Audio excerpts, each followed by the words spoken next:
Welcome to Third Eye Vision. I'm so used to doing that, y'all. It's been a long day. I will be talking to y'all on the other side of this on the other side of this intro. So let me get it going on. Uh, Here we go. Let's see. It's been a long day. Uh, Get her done. just hold tight. And we'll be back with our guest along with Jennifer from Jennifer's Open Book. That's right. We're on live. We're gonna get this thing done one way or another. What's up to y'all?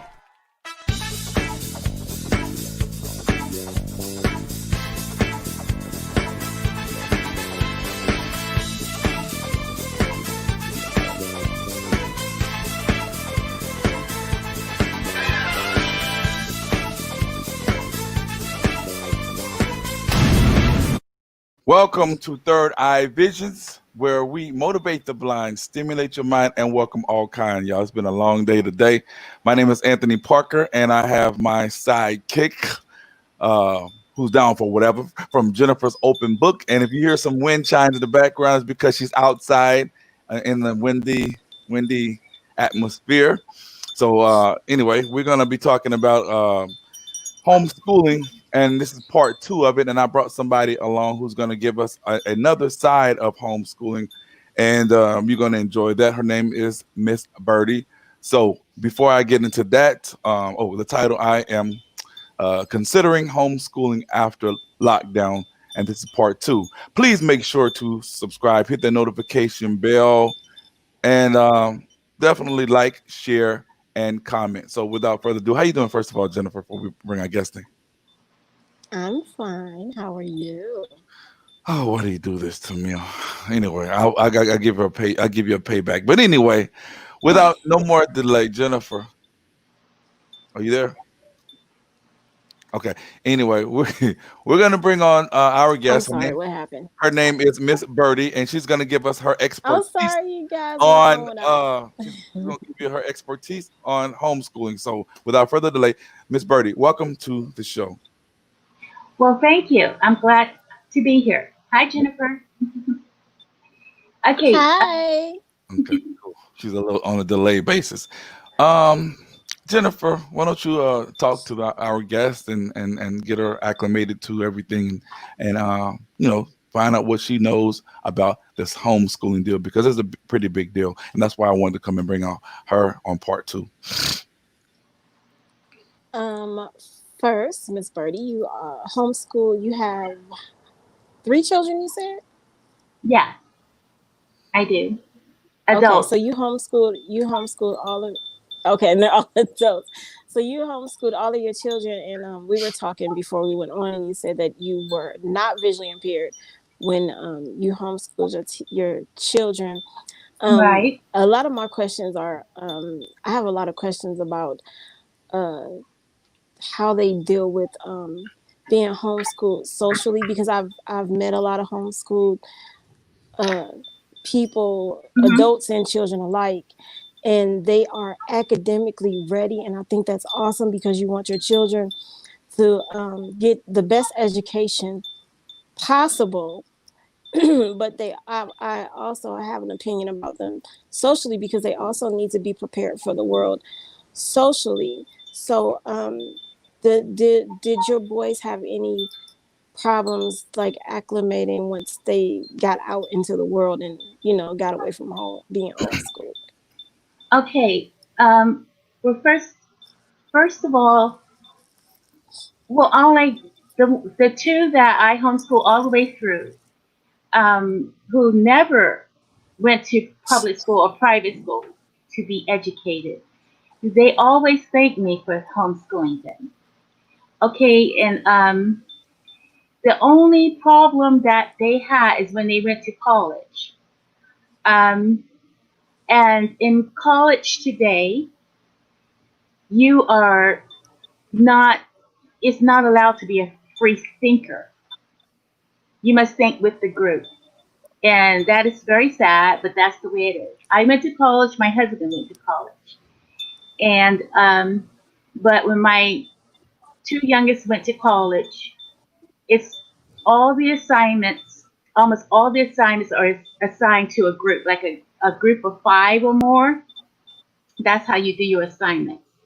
So you can meet in a cafe, you can meet on a phone, you can, I guess, meet on the internet or whatever, and you have discussions about how to,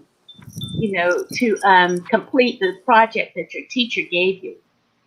But if someone in particular would be in the class and didn't want to do anything, then that would be okay. Then nobody does anything, Mm-hmm. and that was the routine. Okay, so and my son or daughter was a free thinker from being homeschooled, and they would, it was natural for them to delve deep inside of a subject. It was just natural. It's not like it's hard for them. That's how homeschoolers are. But you are supposed to be a group thinker, and so in college it was very, very difficult for them, and so that's what I say.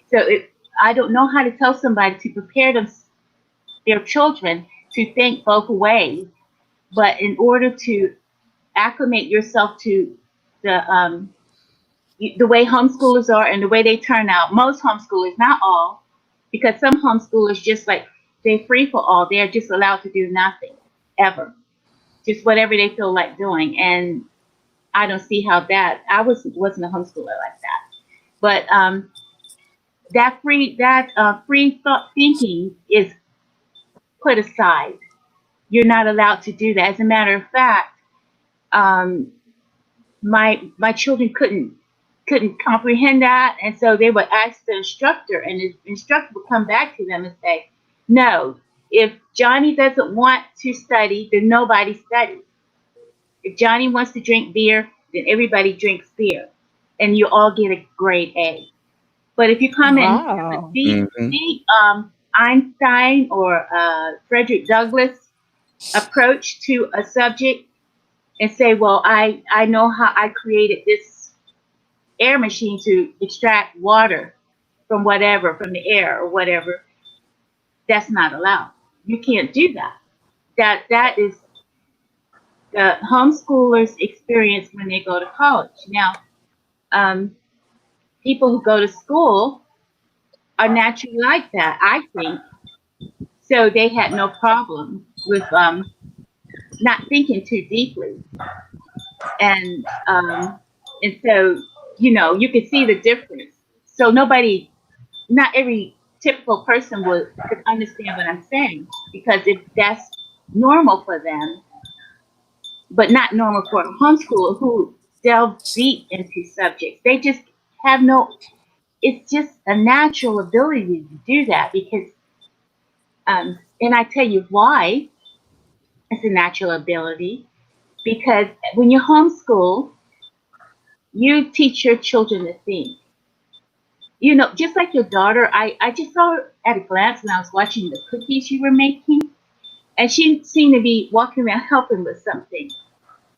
And so, while she's walking around helping, her little brain is going and going and going. Mm-hmm. Possibility and scenarios is going. We ignore the children. We don't pay attention to the children, and the children are I believe all children, unless something is severely wrong, then they have this enormous brain that gets sucked in and sucked down, because it's not used. Just like a person who cannot walk and then their legs get atrophied. Well, our brain gets atrophied. But when you come as a And baby, that's true. you have all this knowledge, but you're like an empty glass and it can be filled up. But you also have all this knowledge. And a prime example College is college has really changed since I've been there because my professors encouraged free thinking, and they wanted you to go deeper into the subject and everything. And I don't ever remember us being put in a group, so it has really changed since I was in college. And I totally agree about especially my daughter is 5 years old, Uh-huh. and ever since she was born, I've been feeding her brain, and she likes to learn, and she gets excited about learning. And it was one of those things that I said, if I ever had children, I wanted them to get a good education, and I'm going to start when I can. So we Yes. started off with using a tablet, and ABC, not ABC Mouse. We went to abcmouse.com, which is an awesome They thing. are But definitely. Baby First TV, we started off with Baby First TV, and I Mhm. was just like, how is your child going to learn from television? And they tell you that it works from when they're an infant, and I started turning it on when she was an infant, and she learned so much. She could hardly talk. She didn't really Uh-huh. start talking, like having conversations and stuff, until she was almost 3, I want to say. But Uh-huh. before she was 2 years old, she knew her alphabet, and you can write them randomly, and she'll tell you every letter randomly. She knew Yeah. how to count to 10. She knew her shapes and her colors, but she couldn't have a conversation with you. And I'm not sure what that was about. Once I put her in school, she started talking more and everything. Uh-huh. But and that's why I was asking about the social thing, because she's an only child. Okay. So while we did talk to her, she didn't really, you couldn't understand anything that she said when she did Mhm. talk, and she didn't talk much. But once I put her in preschool and she got around other children, her vocabulary, when I say it was like night and day in a matter of weeks, Yeah. this little girl she had full sentences, and you could understand what she was saying. Uh-huh. So that's why I think that homeschool works very well for some children, but like you said, it's not for everybody. And I do have a one more question. Did you have to go through any formal training to homeschool your children? Absolutely not. Because you know who got schooled instead? It was me. My children taught me. You see, because when I was teaching them, I opened up the book and I was teaching them. I said, "Oh, gee whiz, I wish I knew that. I wish I knew that." So as they were learning, I was learning myself the correct way. You see, because public school just glosses over everything. So by homeschooling them, it enabled me to learn things that I never got taught when I was going to school, when I was going to public school. You see, so that's why I say the homeschool really, um, you use your daughter as an example when she went to be around the other kids in the other school, and within weeks she started fluently just flowing with conversation and clearly and everything. You see, when that's it, um, homeschoolers, they learn how to just their memory is like a steel trap memory, and they Mhm. get it in there, and they just collect stuff like a bank, and they get it in there, and so I think I'm missing the topic of the subject. I think I went overboard, but No, no, you didn't. homeschool. You explained. Go ahead. Now I was gonna ask. I will let you finish, and then I'll ask my question. Go ahead. Okay, a homeschool will teach a parent of all the things that they didn't learn in school, which used to make me sad. And like I said, if you do join a homeschool group, then you should join a homeschool association. I think it may be like $12 a year or something like that, and then you can get newsletters and things, and you can hear what the parents are saying. Because we as public school goers, students, missed out on a lot of education because it was just narrow education that we were given. We were given a lot of education on specifically how to stand in line and wait your turn, and you know um, things like that. But deep thought and delving deep, um, was limited because you have 35 people in a classroom. That's right. You cannot. My sister was at home. My sister's taught school, a school teacher, Mhm. and she would send books home. But let me, before I go on anymore, after you answer your question, I'm going to show you a couple of newspaper articles that my children are in. Okay. Okay. It was just that what you kind of answered it a little bit, but if you don't mind going more into detail as to what really prompted you to actually start homeschooling your kids, and what age were your kids when you started? Okay. What prompted me to homeschool was my son, when I had homeschooled him, and then it was time for him to go to school. And at the time, I didn't know I was homeschooling. It's just that me and my neighbor, who was a Muslim, older Muslim lady, we our children would play together every day during the week, and so we decided, well, they're always playing. Let's teach them something. So I just followed her lead and started teaching.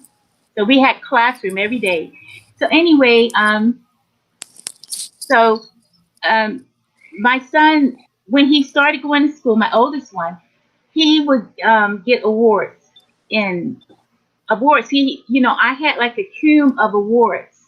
It was like over a foot high from him going to school up into the sixth grade. And we lived in Colorado at the time. I mean, he was in the gifted and talented. He was in all the accelerate. Like they have um, school for smarter children, Right. or yeah. Anyway, he was in all of those things. And then we moved to Florida. And then they said, "Oh, he's too young, and so to be in this grade." So they tried to put him back, and I said, "No, he's this, Mm. And so then they said, "Well, we'll give it 2 weeks." Anyway, he stayed in the grade, but I said he had a cum this high of awards. He had like after that, he had a room full of detention and terrible kids. And he would say, "Mom, it's not me. It's not me. It's them." Mhm. And I wouldn't listen to him. I would not. And I said, "It was you." And so anyway, one day when he was in starting senior high, he was goofing off or something. I said, and I had took him to, he got caught the bus to go to school, Mm. and then and so he went to, he must have been goofing off or something. But then they wouldn't let him in school. So they called me to get him. And I went to the school to get him. And they said, he needs a note from you for being late. I said, "Well, I'm not going to write him a note because I sent him one time." And they said, "Well, he's not going to come in here. You got to give him an excuse for being late." I wanted to punish him for not going directly to school. But I was forced as a parent to write a lying note. I was forced to lie and say that my son was detained and not, on time for school because he woke up. He woke up late. I Mhm. was forced to do that. He was naughty. He didn't go to school. They didn't care about the truth. They didn't care about anything. And then that was shocking to me. Mhm. Totally. Like all they cared about was showing the government that that child who was late has a note. Right. That's something. So I have So, a quick question. Do yeah. you think that the issue with our children getting a better education in public schools, do you think that it's a problem within the system, or is it a problem with the actual educators? And I asked this question because I I had great teachers, and I'm not sure how the teachers are now, but I had great teachers, and they went above and beyond what they Hmm. had to do in order to get me any type of education. And it was a struggle because I was mainstream, and it was new in the public schools and everything. The mainstream, a visually impaired person. I didn't go to a school for the blind. I went to regular Cleveland public schools, and I feel like I didn't get the education that I should have, but it wasn't anything to do with the teachers. It was mostly with materials and things of that nature. But do you think that the problem is the system, or the actual educators? Well, I can only speak because I did not. After my first son, I did not send my kids to school. But my sister, my older sister, who I was very close to, she was a teacher, and in the let me see, I was in the 70s. I was in high school, and she told me, she said it was so hard. She says it's so hard now. I cannot teach what I wanted to teach. So she would do like take a student who was struggling and to the side and have them after school and teach them. She would do that. She would make a special assignment for these some particular students. But she came home one day and she told me it was like almost near the 80s, and she said, I can't teach the kids like that. I'm not allowed to do that anymore. And all she talked about then was, I can't wait till I retire. I can't wait till I retire. Because her hands were tied. You get assigned a certain curriculum that is, you can take that curriculum in Colorado, Oregon, or Boston. The same curriculum. Like that, when I said my son went to Florida earlier, and the curriculums were all different. But so because he was more advanced, they said, and his age was younger. They said, well, you got to be in this group, and all. But now, overall, you go anywhere, you're going to get the same book curriculum, because that's why they have taken out so many books off the shelves in these schools. I've heard that, that be on the news instead. And I definitely want to echo what you had just stated about your kids being advanced if you do the homeschooling. I've heard a lot of people who have done that, stating that most of the kids are more like or advanced in terms of maybe a grade higher. And I definitely think that that's a plus when it comes to homeschooling, because you definitely get that one-on-one attention, and you can advance your kid at a much better pace, as opposed to having them in a class with 35 and 15 people and stuff like that. Right. And I might be unexperienced because again I only have a 5-year-old, but I would think that even if your children are in school, as long as you take a as long as you take a part in their education, they can be advanced. My child started preschool earlier this year, and she had an IEP. So we went over her IEP. She started school in August. We went over her IEP in September, and her teacher said she's ready for kindergarten. But of course, she can't go to kindergarten because they had to be a certain age to go to kindergarten and everything. Yeah. So because of that, like her education at home never stopped, even though she was going to school while school was still going. That's time away from me and time for her to be around those other kids and play. But when she's at home, we're still, we learn through play. So we're still doing things. And it's my goal to send her in a kindergarten ready for the first grade. And I want to keep on going with that as much as possible. Like her whole life is not school. It's not like, oh, we're doing school. But at her age now, it's kind of we're learning through playing. So we're learning new words. And we're learning how to spell these words and how to write these words. She started preschool knowing how to write her name already. And knowing she drew whole pictures. And these are things that they wanted them to know by the time they finished preschool, how to maybe attempt to draw some letters and recognize letters. But she went in already knowing this, because this is the type of stuff that we do at home. And again, I'm blind. I have a sighted daughter, and I don't want her to miss out on anything. So I'm very involved in her education, and I try to do everything that I can to make sure that she gets what she needs. And we do use, a lot of people are really against them having tablets and things like that. Well, my daughter had, I'm sorry, you guys.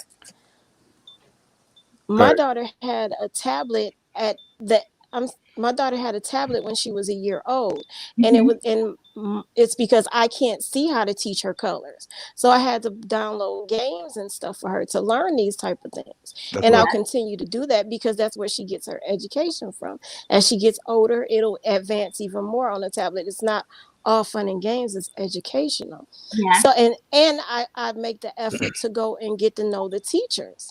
I don't miss a meeting. If they have a parent teacher conference, even if we going over the same thing we went over 6 months ago, I'm there, and I want you to know I'm her mom. I want to make sure that you're doing your job, and I'll do my job. And I haven't had a problem so far, but we've only been dealing with preschool too. Yeah. But going into kindergarten, I have some concerns about going into kindergarten because we still don't know whether they're going to open up the schools, and her education is she's going to be learning more structure. And even going into first grade, she's going to have to learn how to sit down and learn. So I'm going to be involved and make sure that she's getting what she needs. And if I see that she's not getting what she needs, then we need to have a meeting to see why she's not getting what she needs. Because I'm going to be honest with you, I don't have the passion to homeschool. I don't have the Yeah. passion, the patience, or the time. So but I'm going to make sure that she gets what she needs when she's in public school. And if I feel like she's not, then we have to talk about some other options. But I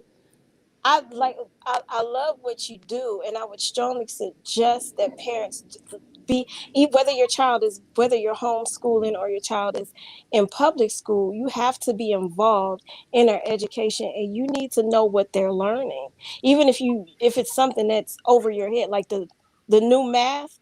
I Yeah. used to get I used to get straight A's in math. The new math, listen, I will put it down and walk away. Now, my question to you is that in the homeschooling situation, is there like a criteria that must be met? And I asked the other lady that the same question, but is there a certain criteria that must be met while homeschooling, or you can go at your own pace? Well, it depends on your state. They have rules. I homeschool my children in North Carolina. I homeschooled them in Texas, and then we moved to North Carolina. My husband's an engineer, and I was a geophysicist for a long time.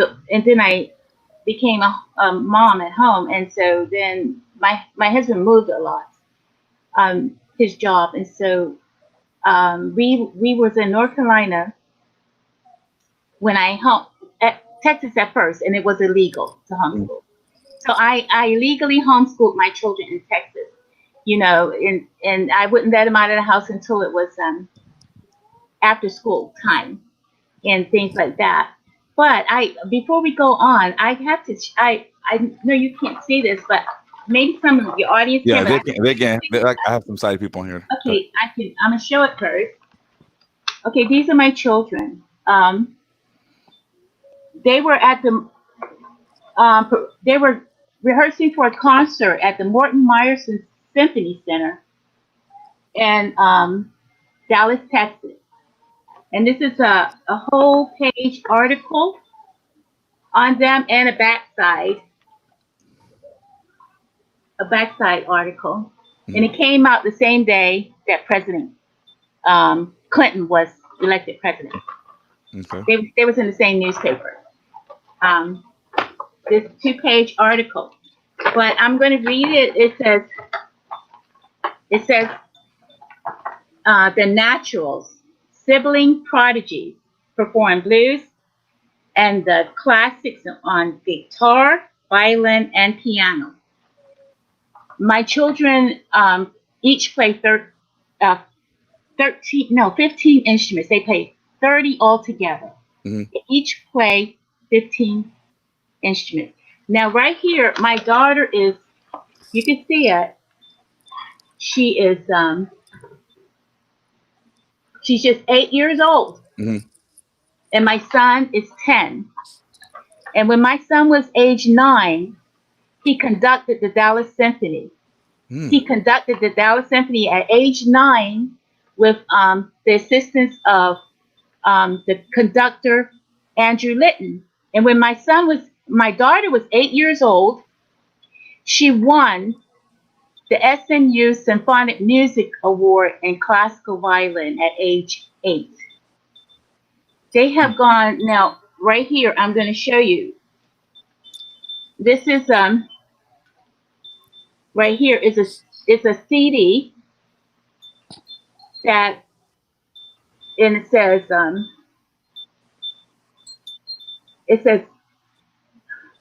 Live in Holland. I think they could see it. Live in Holland. That's my son and daughter right there. Okay. And see, it's got the barcode and everything on it. I just don't tell people who they are because they're professionals. Okay. So But I'm gonna tell you. And then one more thing. I got a lot of things, but I just want to show you this in particular too. go ahead. This is a country music newspaper, country music TV, country music, and there on the front page is Shania Twain. Shania Twain. I've heard her. Then that's my son and daughter, right there. My son and daughter, and then there's Clint Black, Yeah, I heard him too. and then there is Tanya Tucker, Yep, her. and this is on there. Hello, We here. they're in the inside the magazine too, and there they are right there again, and they are this is the CMT, and the CMT did a documentary on them. CNN did a documentary on them. They have traveled around the world, and travel in the United States and things like that. And they have taught at colleges. They have taught at high schools. They taught at elementary schools, and they were just teenagers. Wow. And when they was like, they did library programs for the educators would call them to. I was their manager, and they would call them to come and teach about music and American music and how it got started, and everything like that. Mhm. They, my son, my oldest son, he had piano lessons when he was, like I said, he was 11 years older than they are, and he had piano lessons. Mhm. And and he played at University of Colorado at a recital, but he would put them on his lap and play the piano, but he was just a little kid. And and my children would pick it up, and they just picked up music like a sponge. And I used to look at my children and keep my mouth open and I couldn't believe what was coming from these children. I could not, because one thing I decided I was going to never do, because I used to be a babysitter. I'm the younger of 13 children, so I'm a babysitter, right? Mhm. And I would say I never say no to my children. I would never say no. Right. And so I would always say, "Oh, we're going to do this later. Okay, we'll see about this." I would never say no. I don't know if that had anything to do with it, but they would get spankings if they needed. But what I'm saying is that children, they taught themselves. My children taught themselves, and they were teach themselves so much. I said, "Gee whiz, I'm going to have to find somebody to teach you to read and write what you're learning." Mhm. And that's when it was horrible, because nobody would believe that a child that young. I said, I said, I would call a piano teacher, and I said, "Can you teach my son how to play the piano?" I said, "But he already knows how to play. Mm. Can you teach him how to read the notes?" Because I didn't know how to do it. I couldn't teach that. And they said, someone said, "Well, that's impossible." No, they're too young. I don't take anybody till they're 10 and 11 years old. Mm. And I used to cry because I couldn't find nobody. I could not find nobody to teach my children to read and write what they were already doing. They're playing the violin, they were playing the guitar, they were playing the mandolin, they're playing everything. That is an awesome. It definitely is. They have an awesome success story with homeschool, and I think that's really awesome that they're able to do that. And my daughter, a lot of things that she knows, she taught Definitely. So Yeah. yeah, and you have to get them while they're young because that's when they absorb it the best. So what you do is awesome, and I think that that's great that they have achieved so much. I definitely do. Thank you. Yeah. Now, as we wrap it up, definitely, would you to the people out there who are considering homeschooling, what would be your final response to that? Would you be in agreement with it, or would you tell them to try out public school first? What would you actually say in this Well, if instance? you try out public school first, then it's difficult to take them out because it's very difficult. But if you have to have a passion to teach your children at home, and so if you're that kind of person, then I say go for it. The children know a lot already, so I mean they just have to be structured, and children like structure.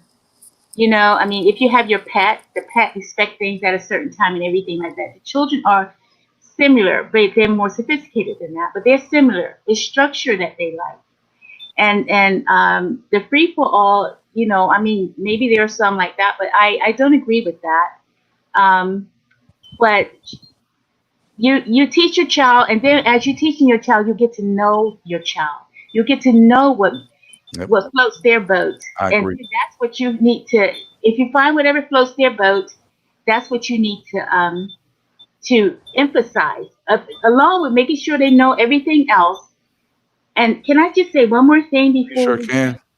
okay, when you homeschool, people think about the children, what about their getting along with others Right. and other age groups and stuff like that. But that's quite the contrary, because children who are homeschooled, they don't get to in public school you get to be with all the 10 11 year olds, 10 9 and 10 year olds, then you get to be with the 13 and 14 year olds, then you get to be with the 15 16.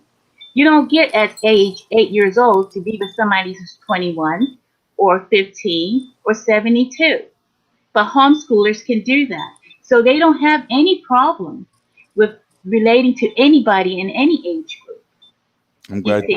I'm glad you kind of cleared that up a little bit, because that was one of the questions that Jennifer had and I had as well. Because like I said, this was something that I'm considering, especially after the lockdown. I know that it's over, but definitely, I don't know what's going to happen. It's Uh, still not safe. exactly. So that I'm glad you kind of cleared that up. Jennifer, you want to say any last words, because this was very interesting. This 2-part series. You have anything you want to say? No, I got all the answers to the questions I needed. Well, I'm so glad that you did, Miss Birdie. I want to Mhm. thank you for coming through and enlightening us on this particular subject.